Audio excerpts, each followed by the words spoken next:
എല്ലാവർക്കും നമസ്കാരം. ഇന്ന് താരോട്ടിയുടെ ഫസ്റ്റ് ബർത്ത്ഡേ ആണ്.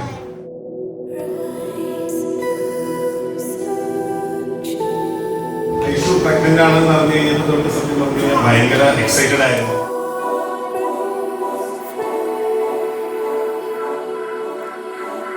കഴിഞ്ഞ് ഏകദേശം 7 മാസം കഴിഞ്ഞു ചെക്കപ്പിന് പോയി. ചെക്കപ്പിന് പോയ സമയത്താണ് ചെറിയൊരു കോംപ്ലിക്കേഷൻ ഉണ്ടെന്ന് പറയുന്നത്. അത് കഴിഞ്ഞ് നമുക്ക് എന്താണ് നെക്സ്റ്റ് സ്റ്റെപ്സ് എന്നൊക്കെ കഴിഞ്ഞ് ഹോസ്പിറ്റലിൽ കുറച്ച് ട്രീറ്റ്മെന്റുകളൊക്കെ പറഞ്ഞിരുന്നു. അപ്പൊ അതെല്ലാം കഴിഞ്ഞ് അതിന്റെ ഒരു 2 വീക്സിന് ശേഷം ഒരു ഫർദർ ചെക്കപ്പിന് വേണ്ടിയിട്ട് ഹോസ്പിറ്റലിൽ ചെന്നപ്പോൾ ഡോക്ടർ പറയാണ് ഇമ്മീഡിയറ്റ്ലി നമുക്ക് കുട്ടിയെ പുറത്തെടുക്കണം എന്നുള്ള രീതിയിൽ ഡോക്ടർ പറഞ്ഞു. ഞാൻ കൂടെ ഉണ്ടായിരുന്നത് ഐഷുവിന്റെ അച്ഛനമ്മയാണ്. അപ്പോൾ ഡോക്ടറുമായിട്ട് ഡിസ്കസ് ചെയ്തു. തീരുമാനം എടുക്കുമ്പോൾ നമുക്ക് ഇമ്മീഡിയറ്റ്ലി ചെയ്യാം. അപ്പോൾ ഞാൻ അപ്പം തന്നെ ഫ്ലൈറ്റ് ടിക്കറ്റ് എടുത്ത് നാട്ടിലേക്ക് തിരിച്ചു.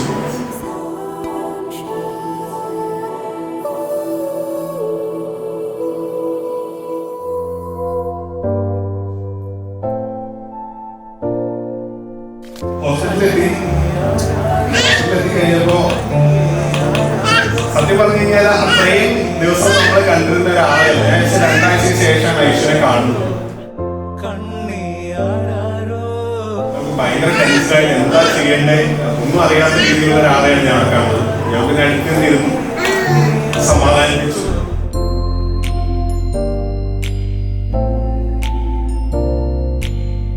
ഉടനെ തന്നെ ഡോക്ടർ റൂമിലേക്ക് ഷിഫ്റ്റ് ചെയ്യാന്ന് പറഞ്ഞു. ചിപ്പിയുള്ളിൽ മുത്തുപോലൻ പൊന്മകളെ അതൊക്കെ കഴിഞ്ഞു. രാവിലെ 9-11 ആയപ്പോഴത്തേക്കും ആള് പുറത്തെത്തി.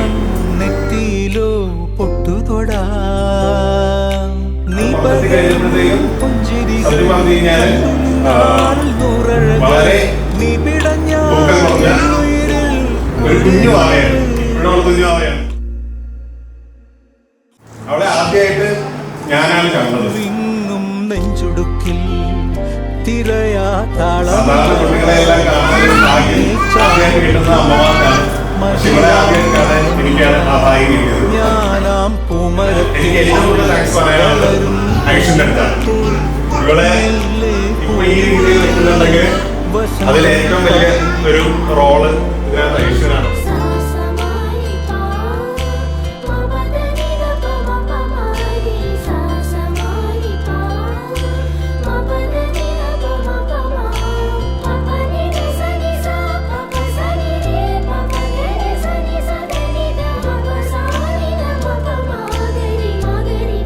പറയുന്ന കാര്യം നമ്മുടെ ഡോക്ടേഴ്സാണ്. ഇവിടെ ഇതേപോലെ തിരിച്ചു തന്ന ഷൈനിമ, പിന്നെ ഇവിടെ ഈ രീതിയിൽ ആക്കി തന്ന നോബൽ സർ.